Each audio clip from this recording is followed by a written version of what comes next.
विद्यार्थियों, आज हम बात करेंगे टोली शिक्षण की। टोली शिक्षण, जिसको कि दल शिक्षण भी कहा जाता है, इंग्लिश में टीम टीचिंग के नाम से जाना जाता है। दल शिक्षण का विकास सर्वप्रथम 1955 में अमेरिका की हार्वर्ड यूनिवर्सिटी में हुआ था। ये शिक्षण में एक नवाचार के रूप में सामने आया है। यद्यपि भारत में अभी यह प्रारंभिक अवस्था में ही है, लेकिन पाश्चात्य जगत में इसका भरपूर मात्रा में प्रयोग किया जाता है। दल शिक्षण, जैसा कि नाम से ही स्पष्ट है, इसमें शिक्षकों का एक दल बनाया जाता है जो छात्रों के समूह को शिक्षण प्रदान करते हैं। अब शिक्षकों का दल क्यों बनाया जाता है, इसके पीछे महत्वपूर्ण कारक है। जैसा कि आप लोग जानते हैं, प्रत्येक शिक्षक की अपनी प्रभावशीलता होती है। कोई शिक्षक किसी कौशल में दक्ष होता है और कोई किसी कौशल में दक्ष होता है। तो इन सभी अध्यापकों के विशिष्ट कौशलों का, उनकी अभियोग्यता का, उनकी दक्षता का, उनकी प्रभावशीलता का समुचित उपयोग करने के लिए दल शिक्षण का कॉन्सेप्ट अस्तित्व में आया। इसके अंतर्गत, जैसा मैंने बताया, दो या दो से अधिक अध्यापक एक साथ दल बनाकर एक समान प्रकरण को छात्रों के समूह के सामने प्रस्तुत करते हैं। इससे अधिगम में प्रभावशीलता आती है, अध्यापकों में सहयोग की, सहकारिता की भावना का विकास होता है तथा छात्रों को अधिक से अधिक सीखने का, विशेषज्ञों के अनुभवों का लाभ लेने का अवसर प्राप्त होता है। इसकी कुछ परिभाषाएं विशेषज्ञों द्वारा दी गई हैं, जिसमें परिभाषा है, आप ध्यान से इसको देखेंगे, सुनेंगे।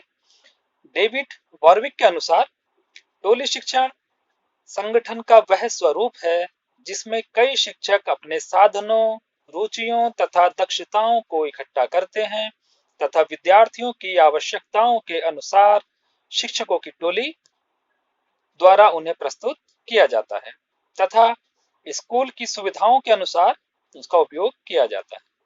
तो यह है दल शिक्षण, यानी कि टोली शिक्षण। अब दल शिक्षण के उद्देश्य क्या होते हैं, उन उद्देश्यों को देख लेंगे। पहला उद्देश्य होता है इसमें कि शिक्षकों की योग्यताओं, दक्षताओं और कौशलों का सर्वोत्तम उपयोग करना। दूसरा, विद्यार्थियों की रुचियों के अनुसार, अभियोग्यता के अनुसार, योग्यता के अनुसार शिक्षण को प्रभावशाली बनाना। और तीसरा इसका महत्वपूर्ण उद्देश्य है अनुदेशन की गुणवत्ता में वृद्धि करना। इसके बाद अगला आता है कि टोली शिक्षण के सिद्धांत कौन कौन से हैं। तो इसके टोली शिक्षण में कुछ सिद्धांत निहित हैं, जिस पर चर्चा कर लेते हैं। सर्वप्रथम सिद्धांत इसमें आता है समय कारक का सिद्धांत। इस सिद्धांत के अनुसार समय कारक का ध्यान रखना टोली शिक्षण में बहुत ही आवश्यक है। जो अति महत्वपूर्ण विषय हैं उनको अधिक समय दिया जाना चाहिए तथा जो कम महत्वपूर्ण विषय हैं उनको कम समय दिया जाना चाहिए, अन्यथा टोली शिक्षण की प्रभावशीलता कम हो जाती है। दूसरा सिद्धांत है इसमें अनुदेशन स्तर का सिद्धांत। इसके अनुसार हमें ये देखना होता है कि जिन छात्रों को हम शिक्षण देना चाहते हैं उनका अनुदेशन स्तर क्या है। तो इसके लिए उनके हमें पूर्व ज्ञान की जानकारी, हमारे लिए पूर्व व्यवहार की जानकारी हमारे लिए बहुत जरूरी होती है। यह हम प्रश्नोत्तर के माध्यम से उनसे जान सकते हैं। तीसरा आता है निरीक्षण का सिद्धांत। इसमें हमें निरीक्षण की विधियां, कि हमें किस प्रकार से निरीक्षण करना है, निरीक्षण तालिका का संपादन करना होता है, तो हम पहले ही निरीक्षण तालिका तैयार कर लेते हैं ताकि हम उसका निरीक्षण कर सकें, पर्यवेक्षण कर सकें और उसके अनुसार मूल्यांकन कर सकें। चौथा सिद्धांत है इसमें कक्षा के आकार का सिद्धांत। हालांकि ये सिद्धांत बहुत ज्यादा महत्वपूर्ण नहीं है, आकार को हम अपने सुविधा के अनुसार कम या ज्यादा कर सकते हैं, लेकिन फिर भी आकार का ध्यान रखना आवश्यक है। कक्षा इतनी ज्यादा आकार में बड़ी ना हो कि हम अपनी बात कक्षा तक पहुंचा ना पाए प्रत्येक विद्यार्थी तक, और इतनी छोटी भी ना हो कि अधिगम ही प्रभावशाली ना रहे। ठीक है। अगला सिद्धांत आता है इसमें उपयुक्त उत्तरदायित्व का सिद्धांत। इसमें हमें शिक्षकों को उनकी क्षमता के अनुसार, उनके कौशलों के अनुसार, उनकी दक्षता के अनुसार विभिन्न उत्तरदायित्व देने होते हैं। इसमें एक टीम लीडर तैयार किया जाता है और बाकी शिक्षक जो 2 या 3 या 4 जितने भी हैं उनको उनकी योग्यता के अनुसार हम उत्तरदायित्व दे देते हैं, सौंप देते हैं। और लास्ट आता है अधिगम वातावरण का सिद्धांत। यह सिद्धांत ये कहता है कि अधिगम का वातावरण जो है वो सर्वोत्तम इसके अंतर्गत कक्षा का आकार, कमरे का आकार ठीक होना चाहिए, हवादार होना चाहिए, वहां शोरगुल नहीं होना चाहिए, शिक्षण अधिगम सामग्री उपलब्ध होनी चाहिए, इसके अलावा प्रयोगशाला कार्यशाला की उपलब्धता भी होनी चाहिए।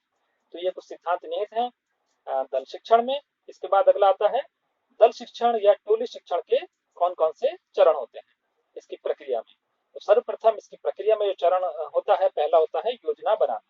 जब भी हम कोई कार्य करते हैं तो सबसे पहले हमें उसकी योजना बनानी होती है। यहाँ पर भी पहले हम योजना बनाएंगे। योजना में पहले हम विषय का चयन करते हैं, उसके बाद विषय के चयन के अकॉर्डिंग उद्देश्यों का निर्धारण करते हैं, उद्देश्यों को व्यवहारिक शब्दावली में लिखते हैं, प्रकरण का चयन करते हैं, विषय विशेषज्ञ अध्यापकों का चयन करते हैं, उन्हें जिम्मेदारियां सौंपते हैं, मूल्यांकन की प्रविधियों का चयन करते हैं। तो ये कुछ कार्य होते हैं जो हमें प्रथम चरण में करने होते हैं।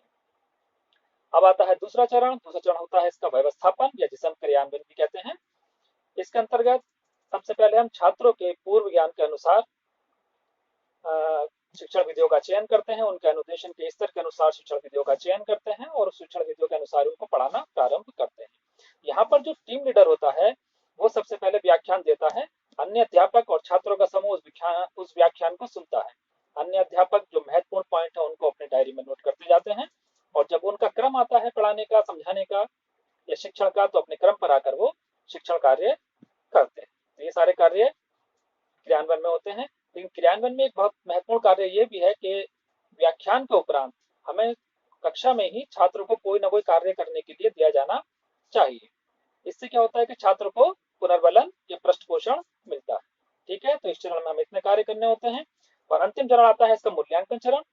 मूल्यांकन चरण में हमने जो उद्देश्य शिक्षण के निर्धारित किए थे योजना में, उसके अनुसार हमें मूल्यांकन करना होता है कि हमने अपने शिक्षण उद्देश्यों की प्राप्ति किस सीमा तक कर ली है। इसके अंतर्गत हम छात्रों का समस्याओं का निदान तो करते ही करते हैं, साथ में उसका उपचार भी करते हैं। तो ये है कुछ महत्वपूर्ण पॉइंट जो हमें इसके चरण के अंतर्गत अपनाने पड़ते हैं। इन सबका ध्यान रखना बहुत ही आवश्यक होता है। अब अगला आता है इसमें टोली शिक्षण के प्रकार। इनके प्रकारों पर चर्चा कर लेते हैं। टोली शिक्षण के प्रकारों में सबसे पहला आता है कि हम एक ही विभाग के विभिन्न शिक्षक जो हैं उनका चयन कर सकते हैं, या फिर हम दूसरा इसका जो होता है महत्वपूर्ण कि हम एक ही संस्थान में जो विभिन्न विषय के अध्यापक हैं उनका चयन कर सकते हैं। और तीसरा इसमें होता है कि हम विभिन्न संस्थानों से विषय विशेषज्ञों का चयन कर सकते हैं। ये आपकी सुविधा के ऊपर निर्भर करता है कि आप किस तरह के अध्यापकों का चयन करना चाहते हैं। अब इसके बाद आते हैं इसके लाभ और हानि। लाभ और हानि के मैंने कुछ नोट्स तैयार किए हैं जो इस वीडियो के बाद मैं आपसे शेयर करूंगा। उम्मीद है ये वीडियो आपको पसंद आएगा, आप समझ पाएंगे कि टीम टीचिंग या टोली शिक्षण क्या होता है। कोई परेशानी होती है तो आप मुझे कॉल कर सकते हैं। धन्यवाद।